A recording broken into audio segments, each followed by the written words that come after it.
Bonjour et bienvenue sur l'émission Plaisir d'amour. Ici Chantal Brault, néo-sexopédienne, spécialiste en savoir-faire et en savoir-être sexuel, une spécialiste des sens et du plaisir. Aujourd'hui, on parle du pardon, la force du pardon. Et qui de mieux pour nous parler de pardon que Robert Savoie, Monsieur Pardon lui-même, un grand conférencier, formateur, auteur. Accueillons tout de suite Robert Savoie.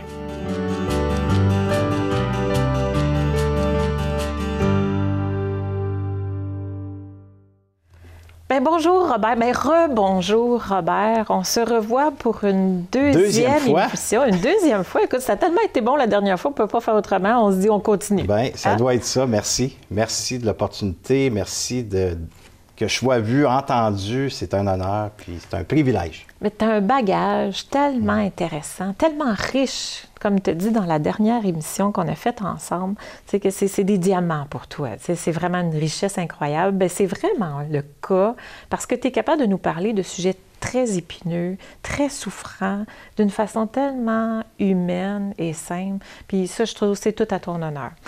Aujourd'hui, on va reparler d'un autre sujet difficile. Et encore là, tu es très, très bien placé. Je t'ai entendu en conférence sur ce sujet-là, hyper touchant, sur la force du pardon. Mais j'aimerais ça qu'on l'aborde dans un contexte de couple. Mais avant ça, dis-nous pourquoi, justement, tu es bien placé pour nous parler de pardon. C'est quoi ton expérience, toi, face au pardon? La croisée des chemins, moi, ça a été en 1995, le 24 août exactement. Tu as la date. J'ai la date, j'ai l'heure, j'ai tout, parce que j'ai tellement décortiqué cette histoire-là et j'ai pardonné tellement souvent, parce qu'on parle de pardon. Pour moi, le pardon n'est jamais terminé. C'est comme d'atteindre son plein potentiel. The sky is the limit, encore là. Il y a une limite parce que the sky is the limit. C'est d'atteindre son plein potentiel, c'est la même chose pour le pardon. Pour moi, on peut pardonner une histoire 1000 fois. OK, et moi, ça va faire une résonance différente. Ben oui, plus on pardonne cette histoire-là, plus on va loin. On pardonne les premières couches, les premiers tirs, on pardonne ce qu'on peut, hein, parce qu'en soi, j'appelle ça le psychique en soi, il libère ce qui est prêt à libérer. Et quand on est passé date, c'est quand on commence à juger, puis à critiquer, puis on en veut à tout le monde, puis on en veut à la société, puis on s'en veut à soi-même suite à cette expérience-là. Alors c'est là qu'on est passé date, c'est là que ça démontre qu'on doit s'en occuper. Et une expérience, bien, c'est la mort de mon père qui est assassiné en 95 par 3 individus, 2 18 ans, un 19 ans, sauvagement, à coups de pied, à coups de poing, pour la somme de 55 $. Alors, c'est sûr que moi, avec mon vécu, quand tout ça, c'est, tu sais, les policiers, et tout ce que j'ai appris de l'histoire, c'est mon vécu qui s'est éveillé. La cerise sur le Sunday. Tu sais, ça s'éveille, puis c'est la violence que j'avais vécue, toutes les batailles, et ainsi de suite. Fait que c'est ça qui a pris place. Puis moi, bien, c'est sûr qu'à ce moment-là, c'était de la vengeance. Vengeance. C'est la première chose. Vengeance. Tout de suite, c'est qui a fait ça? Parce que cette souffrance-là, elle est tellement présente, surtout le rejet, l'abandon que tu vis de la mort subite, de la façon que mon père est mort. Et en plus, il est mort d'une atrocité qu'on ne tue même pas un animal de la façon qu'ils l'ont tué. Alors, c'est sûr que moi, c'est dent pour dent, œil pour œil, là.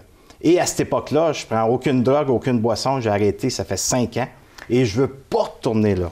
OK. Je veux pas retourner dans cette dimension de fuite parce que pour moi, si je retourne là, je sais que je vais mourir. Je vais mourir suite à le vécu. Fait que j'ai un enfant, puis je veux pas faire vivre ça à ma fille qui a 7 ans à l'époque. Alors là, bien, j'ai fui ailleurs parce que je n'étais pas capable de m'en occuper de cette expérience-là. Je ne savais pas comment. Et j'ai fui dans le travail. Je suis devenu workaholic. Fait que je travaillais jour et nuit pour fuir cette réalité-là. Il y a différentes façons de fuir. Hein? Eh oui, et moi, ça a été la fuite. Alors, cette fuite-là, bien, j'avais besoin de me récompenser parce que je travaille beaucoup, je travaille jour et nuit, et je me récompense avec du matériel, la maison, les autos et le chalet, nomme-les. Je manquais de rien, mais à tous les 6 mois, il fallait que je me récompense. Je ne sais pas si ça parle à certaines personnes. Alors, c'était ça, puis jusqu'à temps que j'arrive à un moment donné, un trop-plein. C'est ça. Tu étais dans la vengeance parce que tu réfléchissais à ça, mais en même temps, tu fuyais dans le travail, puis tu t'offrais des cadeaux pour te récompenser. Me récompenser, puis ce que je voulais dire aux gens, c'est qu'il ne faut pas tomber dans la comparaison. Tu sais, moi, oui, mais ton père est mort. Moi, c'est une peine d'amour que je vis. J'en veux à mon ex parce qu'il a pris ma TV, il a pris toutes mes choses, il ne me laisse pas voir mes enfants. Ah, oups, mon conjoint m'a trahi. Fait qu'il ne faut pas tomber dans la comparaison. Par contre, mon histoire, tu sais, je la raconte sans trop d'émotion. Mais pas le cas sur scène. C'est pas le cas sur scène, oui, non, parce que je me donne vraiment accès à cette place-là. Puis, comme j'ai mentionné, à chaque fois que je me donne accès, je deviens sensible à l'histoire, puis j'enlève des pleurs à chaque fois. Et c'est avec son vécu à soi, tu sais, c'est qu'est-ce que moi, en tant qu'être humain, que j'ai à pardonner? Quelle expérience que je vis encore aujourd'hui? Peut-être que j'ai de la vengeance, de la rancune, je suis dans le jugement, j'en veux. Tu sais, quand on parle de couple, on parle de pardon, mais le but, c'est d'amener ça à la relation de couple. Quand tu as rencontré ton conjoint et ta conjointe, tu sais, c'était les papillons, puis on faisait l'amour sur le spin cycle. C'était des marches dans l'auto, tu sais. Je sais pas, en tout cas. T'as-tu fait ça, toi, Chantal? Des marches dans le... Non, pas des marches dans le... Pas des marches? Non. Et là, je parle à ton chat. OK, juste mettre une situation, avoir un visuel, OK? Et là, à un moment donné, après quelques années, l'accumulation de non-dits, tu sais, des petites paroles blessantes. Ah, c'est pas le temps de parler, on achète la paix, on accumule. On reste dans l'isolement, on dit pas rien. Puis là, ton chum ou ta blonde rentre, puis là, il n'y en a plus de papillons, il n'y a plus d'émotions agréables quand tu le vois. Tu as moins hâte qu'il arrive ou tu trouves de quoi faire parce qu'il s'en vient. Et là, il rentre à la maison, puis il n'y a pas trop de différence entre le meuble et l'autre personne. L'autre personne, fait que, en quelque part, pour moi, l'amour est encore là. Peu importe l'expérience. Si la base, elle est sincère du début, pour moi, l'amour, elle est encore présente. C'est l'accumulation d'expériences, de non-dits, de ne pas avoir verbalisé, exprimé, qui fait qu'à un moment donné, il y a un trop-plein dans la relation avec la personne, dans l'isolement, de la castration, des émotions, que là, à un moment donné, on est juste dans le rationnel, puis on commence à se faire des scénarios. Mais peut-être que je l'aime plus. Oups, le voisin commence à faire effet un peu, là. Là, je regarde le voisin, ou je m'en vais dîner avec un collègue de travail ou une collègue de travail. Ah, lui, il me porte attention, il est à mon écoute. Ah, son regard. Puis là, oups, ça éveille des petits papillons en soi. Mais peut-être que je l'aime plus, mon conjoint et ma conjointe. Moi, je mentionne toujours dans mes retraites, si tu es ici parce que tu ne sais pas si tu aimes ton chum ou ta blonde ou ton conjoint ou ta conjointe, tu as déjà la réponse. Tu es là, c'est parce que tu l'aimes. C'est là que tu l'aimes, mais si tu es ici parce que, oui, ça va pas bien, il n'y a rien à faire, il y en a un des deux qui est du one-way, il ne veut rien savoir, il ne veut pas s'aider, puis c'est juste toi qui est fautif dans la relation de couple, je vais t'aider à t'enlever de là. Mais par contre, si les deux veulent avancer, puis toi, tu te poses des questions, je me dis toujours, on ne doit pas laisser une relation de couple si on n'est pas satisfait soi-même en relation avec soi. Exact. Si tu laisses la personne parce que tu as peur de verbaliser, tu as peur d'exprimer ce qui est là pour toi... C'est une fuite. C'est une fuite. C'est plus facile d'abandonner l'autre. C'est ça. Puis s'en aller, puis de rester seul avec ça, puis dire, bien, c'était de sa faute à l'autre, ça. Alors, on devrait toujours partir satisfait. Si les deux, on vient à bout de verbaliser dans la responsabilité, de verbaliser, exprimer ce qui est là, et même en pleurer, d'être accompagné par des experts peut-être, d'aller jusqu'au bout, d'être satisfait. Et si on libère tout ça par le pardon, on libère les expériences qui ont été difficiles. Et c'est sûr que quand ça arrive dans une relation de couple, qu'il y a une trahison, une tricherie, que je ne suis pas pour ça, mais le pardon peut se faire. Fait qu'on ne pardonne pas nécessairement le geste. On pardonne les émotions qui sont éveillées. Okay. C'est quoi, dans le fond, qu'on pardonne? Ce vécu-là, on pardonne, bien, c'est d'exprimer c'est quoi qui est là, ça éveille quoi. Ça veut-tu dire qu'on est d'accord avec ce qui s'est passé? Pas du tout, on ne faut pas être d'accord, on ne donne pas raison à cet événement-là. C'est quelqu'un qui me disait, moi, je ne pourrais jamais pardonner parce que ça serait de trahir, justement, la mémoire de ce qui s'est passé de l'autre, puis c'est inconcevable. Bien, c'est de mal comprendre le pardon. Pardon véritable, pour moi, tout est pardonnable. L'impardonnable. Tout est pardonnable. Tout est pardonnable. Puis dans Parce le fond, que le temps qu'on... Ça veut dire quoi, là, vraiment, pardonner? C'est de libérer ces émotions qui sont refoulées. Premièrement, ça te demande de les... Ben oui. Ça te fait vivre quoi, cette trahison-là? Ça te fait vivre quoi comme émotion? De la colère, de la haine, de la vengeance, du rejet, de l'abandon, de la trahison. Prendre conscience de l'injustice, puis de le nommer, de nommer ces émotions-là. Puis en l'exprimant, en le nommant, c'est sûr que là, on libère. Mais on doit être sensible à ces parties-là. Et c'est en étant sensible à soi qu'on vient à bout de libérer. Et quand on est vraiment sensible, puis on libère, vulnérable à soi, puis on exprime, puis on le mouche, puis on le bave, désolé, c'est ça que c'est. Et c'est là que la magie opère par la suite. C'est là qu'on peut voir ce qui est grand en soi. C'est là qu'on peut voir que, l'amour est là. Parce que pour moi, arrêtons de chercher l'amour, arrêtons de chercher, c'est comment est-ce que je peux faire pour avoir plus d'amour pour moi.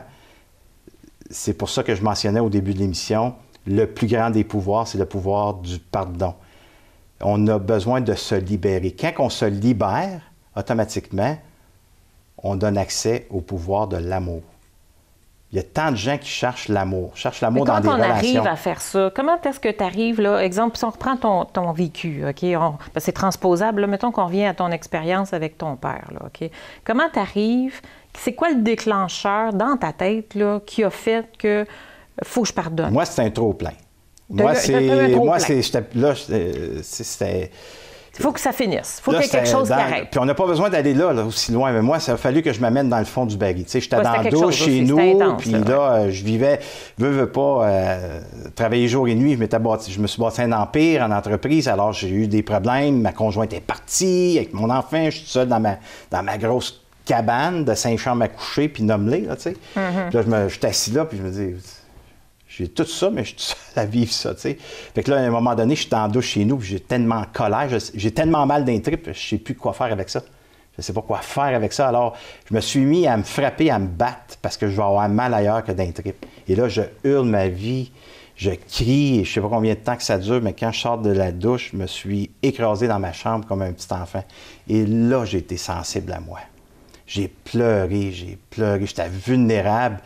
Et ça a été inconsciemment une libération parce que là, je me suis donné accès, je regardais au ciel, je dis, toi, si tu existes, là, faites quoi parce que c'est le temps. Et c'est là que j'ai commencé à prendre des formations de thérapie, d'aller libérer. Et au début, bien, j'ai appris que le pardon, bien, c'est comme si ton sac à dos était rempli de ressentiments, de colère, de haine. Tu prenais ton sac à dos, tu remettais ça aux gens qui t'ont blessé. Ça a été une libération. Qu'est-ce qui a été beaucoup libérateur dans mon cas, c'est de l'exprimer, de le verbaliser.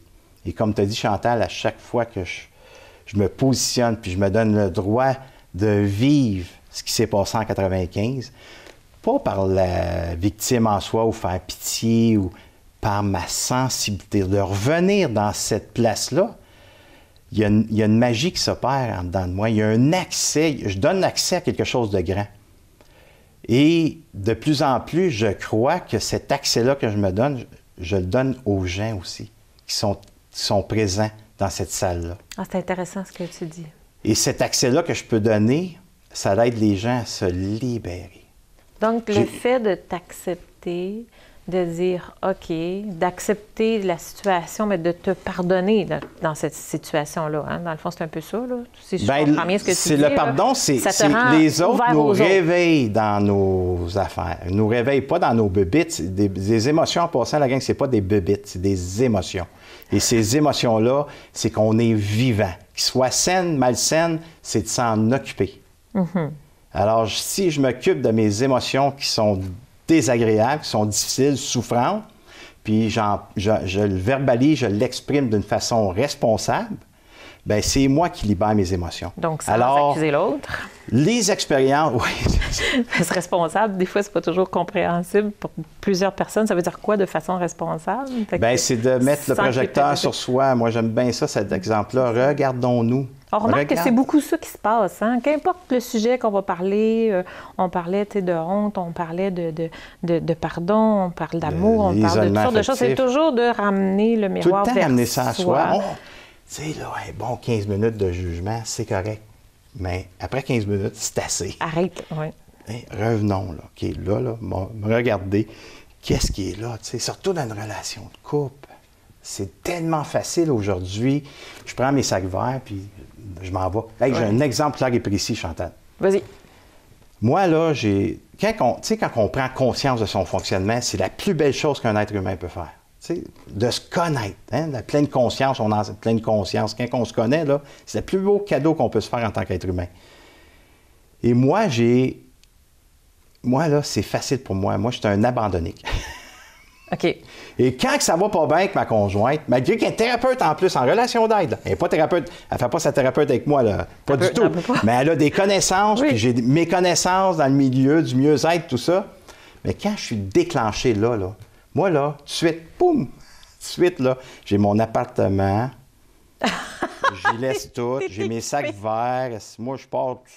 Tout, je pars. Là, je me vois aller, je m'observe. Garde-toi dans les Robert Savoie. Avec toutes les connaissances que tu as, là, j'ai parti au moins 800 fois. Oh oui, pas vrai. Mais quand tu en es conscient, je ne partirai pas parce que la fondation, c'est la femme de ma vie, je l'aime, ça va bien. Mais quand je suis déclenché dans cette blessure-là, tout de suite, moi, il y a un fonctionnement qui se met en place. Va-t'en, prends tes sacs verts, tu vas être bien mieux tout seul. Puis je ne sais pas si ça parle des gens.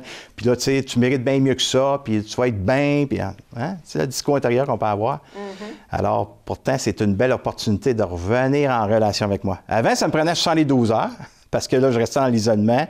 Le temps de me récupérer. Là, à ce temps, 2-3 heures, je reviens plus rapidement. Parce que je fais le chemin plus rapidement, je me connais davantage.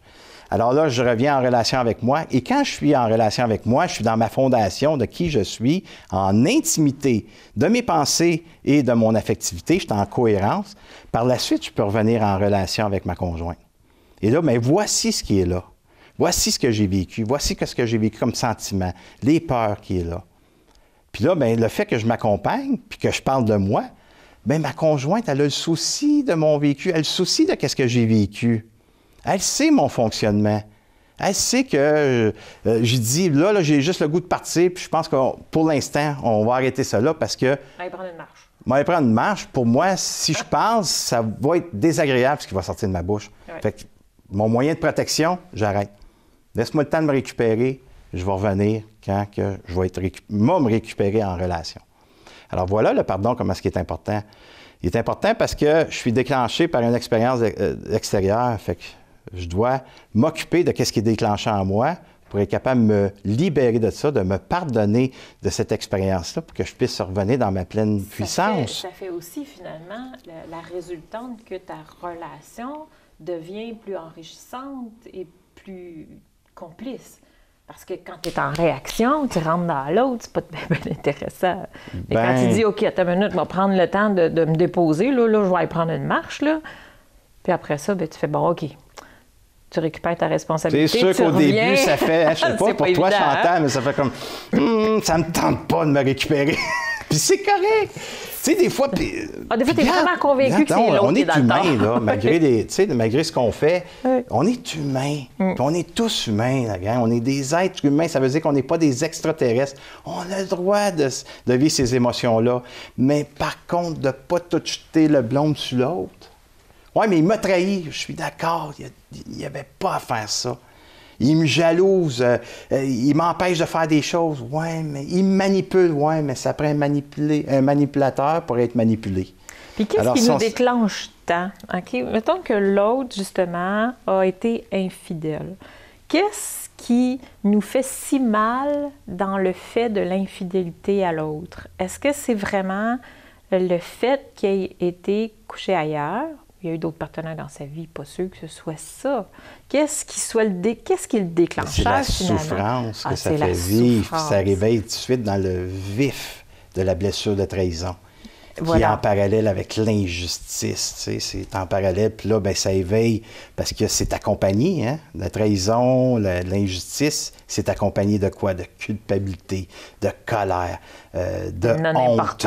Là, la honte, ça fait en sorte que là, ben écoute, je suis pas assez bonne dans le lit ou je suis pas assez bon au lit, là, elle m'a triché, puis là, on se fait toutes sortes de scénarios, là, on s'en veut à soi, là, ça nous réveille encore plus dans nos blessures. On doit être responsable de tout ça. On doit être responsable. ça. Mais ça peut pas être moi, donc c'est sa faute. Ou c'est l'autre, c'est de sa faute. Puis là, ça, c'est la colère.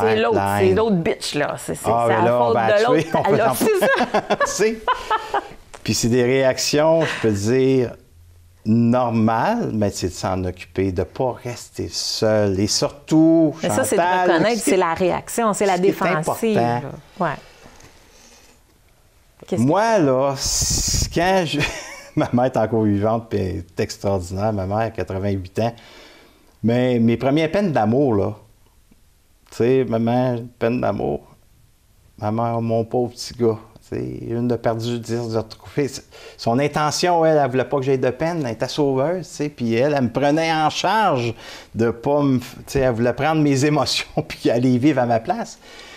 Ça va être important que quand on vit une expérience difficile, surtout en relation de couple, d'aller voir des gens qu'on va être entendus, que ces personnes-là vont être là pour nous entendre et non nous conseiller.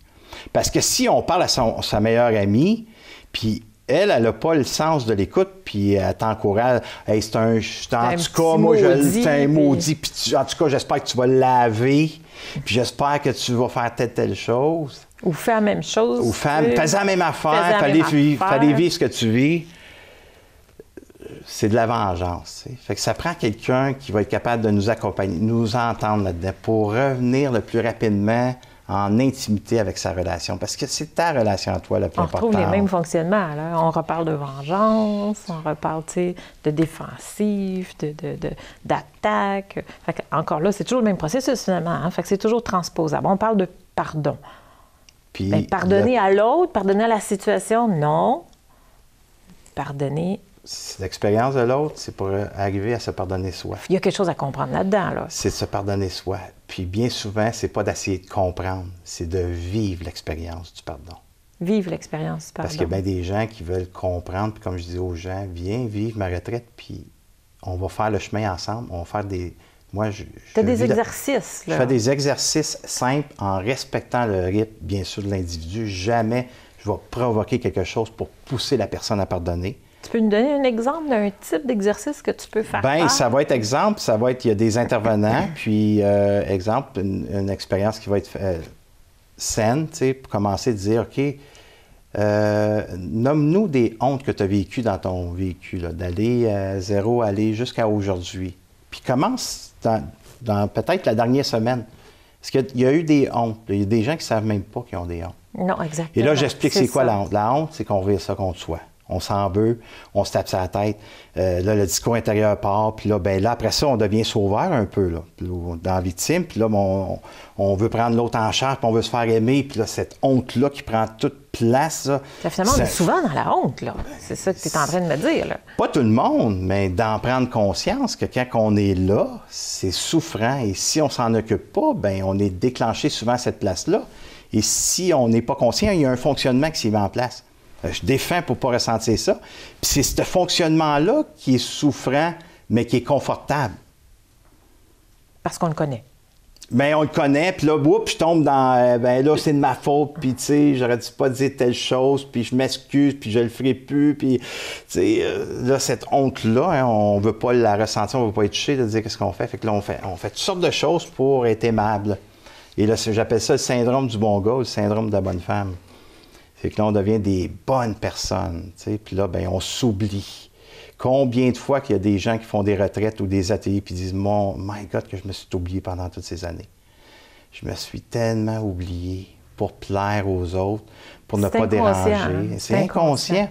Alors, c'est ce qu'on vit en atelier, en retraite, c'est que juste les nommer à une autre personne. À ton rythme, à toi. Tu partages de façon simple, là, tranquillement. Puis il y en a des fois...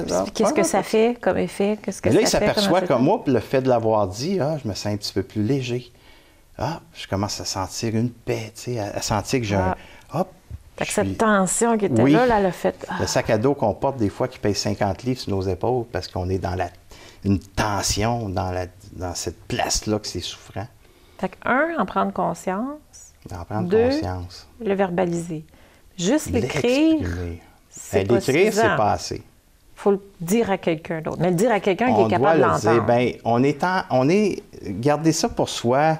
On n'est pas encore rendu à la libération complètement par soi-même, seul. On peut pas. C'est en relation qu'on est blessé. La seule façon pour moi de se récupérer, c'est en relation. Ça ne veut pas dire avec la personne concernée de l'expérience directe, mais c'est avec un autre.